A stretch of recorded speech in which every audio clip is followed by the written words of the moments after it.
Hello, ladies and gentlemen. This is Chef Guru with Hyderabadi Mutton Biryani.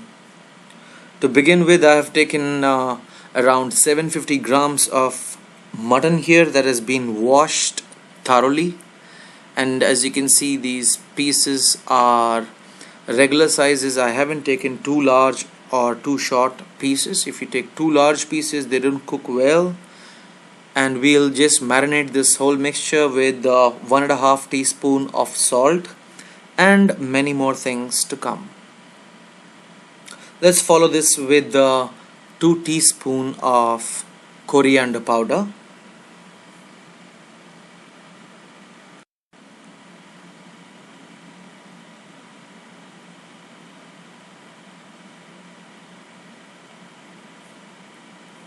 and quarter teaspoon of roasted jeera or cumin powder, half a teaspoon of garam masala, 1 teaspoon of red chili powder,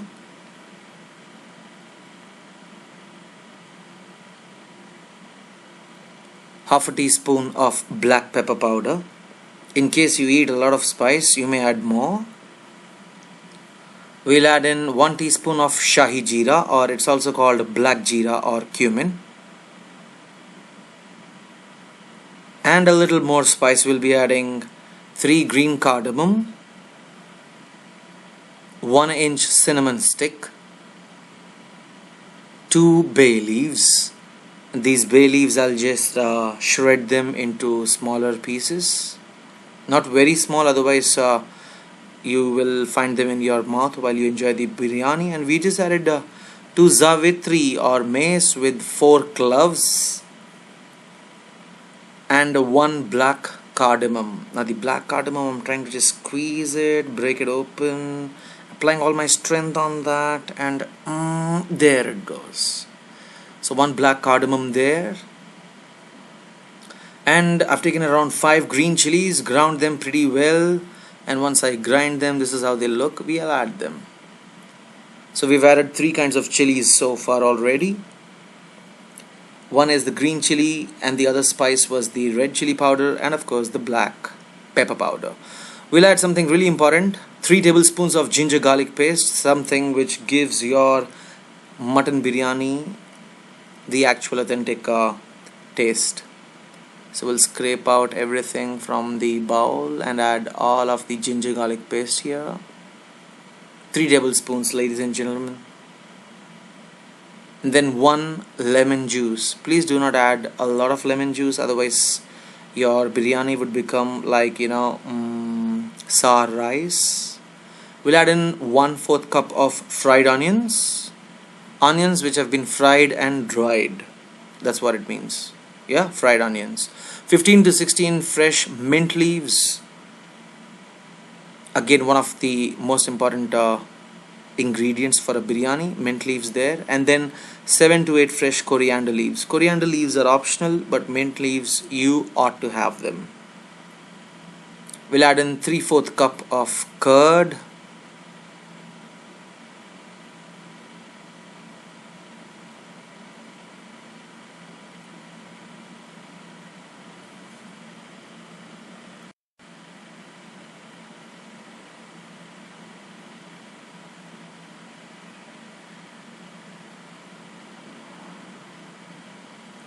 So we have to give this whole mixture a good mix, whatever we have added so far.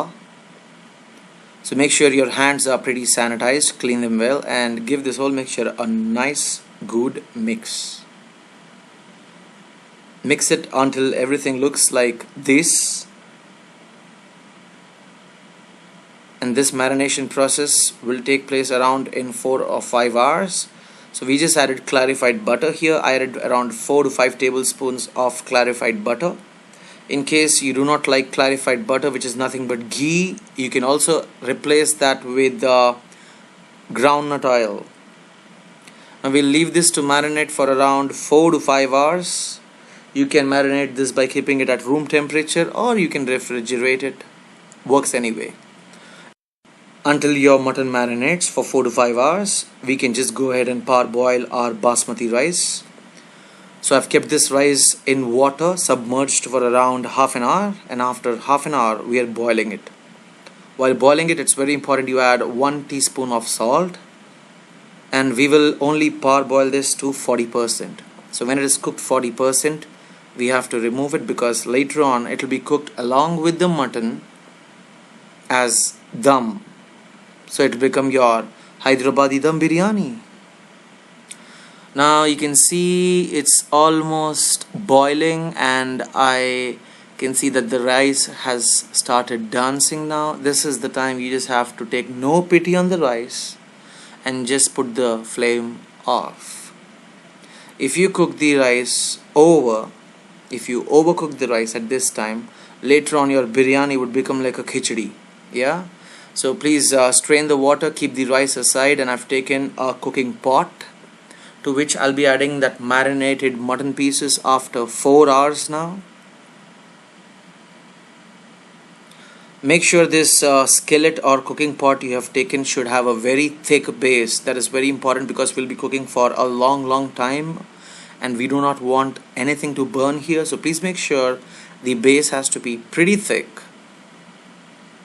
And we'll just settle everything down so that no space is left. As you can see, I'm just occupying every space available and squeezing this like we squeeze people in buses in India. Yeah, something like that. Good enough.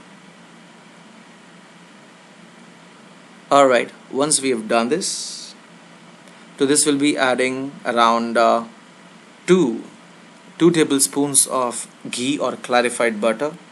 If you remember, we have already added around 4 tablespoons of ghee before marination. We are adding a little more now. The parboiled rice, cooked around for 40% of its time, is looking like this now. So we will now add on this like a layer, just the way we frost a cake. So we'll put it on top of these mutton pieces gently. Make sure your rice is right now half cooked, almost 40%. So there are chances of it breaking into 2 pieces if you be uncomfortable. Just make sure you drop it gently and give it a nice shake and tap everything nicely. Press it down over. I'm using my spatula. And I have some 3 boiled eggs here which I've already boiled, so I'll just add those here. These are optional. I like them, so I'm just adding.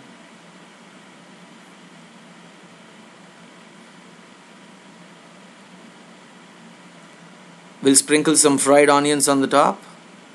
Onions which have been fried and then dried. Dried using what? Any paper napkin or kitchen towel. We'll add some fresh mint leaves here. Please do not add too many fresh mint leaves because we've already added a few. So just add a little bit.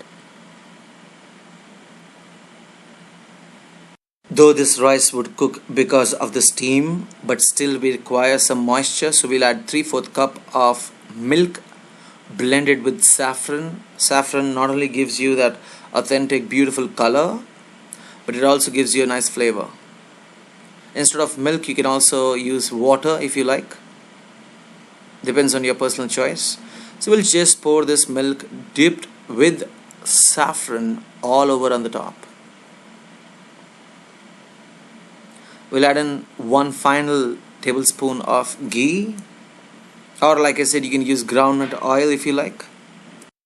In case you're wondering that we were cooking this vessel over a flame, pretty wrong. We were not. We were just adding all the ingredients, layering them.